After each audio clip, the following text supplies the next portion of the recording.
Hi guys. Hey. Welcome to our Salty Tribes Viewsletter. Newsletter. We're going to be sending out weekly. Better than a newsletter. Better than a newsletter because you get to view us. Let's keep going. Okay. We wanted to hop on really quick because we're recovering from spring break. We're trying to get back into the swing of things. I think it's officially called PTDD. Post-trip depression disorder. That's what I have. We've got it. For sure. We've got it. It's a real thing. It's a real Check thing. the DSM. But anyway, we thought we'd give you some tips on how to try and get over that. Get over that depression and get back into routine. So my first tip is do not weigh yourself when you get home.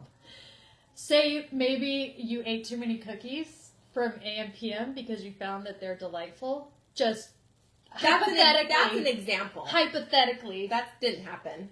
You don't want to get on the scale. Half of that's water weight anyway, so don't get on the scale right when you get home. It just adds to the depression for sure. Yeah. Jinx. To go along with that, I was going to say one thing I always like to do is the first day after a trip, if you can, try and go to the gym and get your endorphins running. Because I didn't work out once over spring break. I had intentions of doing it, but between family being in town and activities to go to, it just didn't work out. Yeah. We were plenty active, but actually going to the gym or going on a run, for me, is a huge thing. So day one, go to the gym if you can, or get a run in, or do yoga, or do some sort of workout. For sure. That kind of goes into my second tip. Is as hard as it is, plan to come home like a day or two before you have to get back into reality. I want to get as much trip as I can with our vacation, and we get home at like midnight, and the kids have to be back in school the next day, and you've got the mountain of laundry. But if you come home a day or two earlier, then you have time. People can still sleep in. You can get back to the gym, ease into your routine, start getting the mountain of laundry done, and it helps ease you back in instead of just like whammo. Unpack. Reality. Yes, unpack.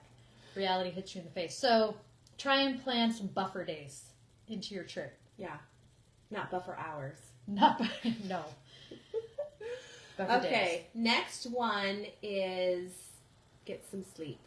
So we, along with coming back a day early, you want to be able to get back into your routine and be able to put your kids to bed, especially if they've got school the next day.